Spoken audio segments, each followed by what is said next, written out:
এই মেকআপ করার সময় যে হেয়ার ব্যান্ড গুলো পরে সেই হেয়ার ব্যান্ড পরে ঘুরতে বেরোয়, কি মেয়ে রে বাবা। আচ্ছা তোমরা কোথায় দেখেছো যে এই হেয়ার ব্যান্ডের পেছনে লেখা আছে যে এটা শুধুমাত্র মেকআপ করার সময় বা মেকআপ রিমুভ করার সময় পড়তে হবে, আদারওয়াইজ পড়লে কিন্তু তোমাকে পুলিশ ধরে নিয়ে যাবে। তো আমি ওটা দেখিনি বলে রীতিমতো ওটা পরেই আমি বেরিয়েছিলাম আজকে। আর তার থেকেও বড় কথা, আমার টপের সাথে এটা খুব ভালো ম্যাচ করেছিল, তাই জন্য আমি এটা পরেছিলাম। একজন আমাকে এই নতুন পার্কটার কথা বলেছিল যেটা বাচ্চাদের জন্য খুব সুন্দর। সো আমি ভাবলাম কি আমি তো বাচ্চাই, চলো যাই গিয়ে একটু ঘুরে আসি আর দেখে আসি পার্কটা কেমন। বাচ্চাদের যা যা অ্যাক্টিভিটিস রয়েছে সবগুলোতে উঠেছি আর খুব সুন্দর লাগছিল। আর এদিকে দেখো এই বাচ্চাটা আমাকে ফেলার জন্য খুব ব্যস্ত হয়ে গেছে, তুমি বড়, তুমি কেন উঠেছো, তুমি নামো।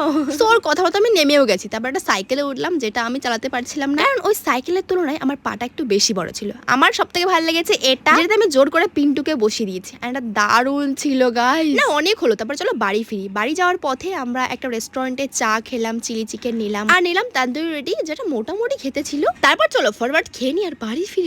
রাত হয়ে গেছে গাইস। Thanks for watching.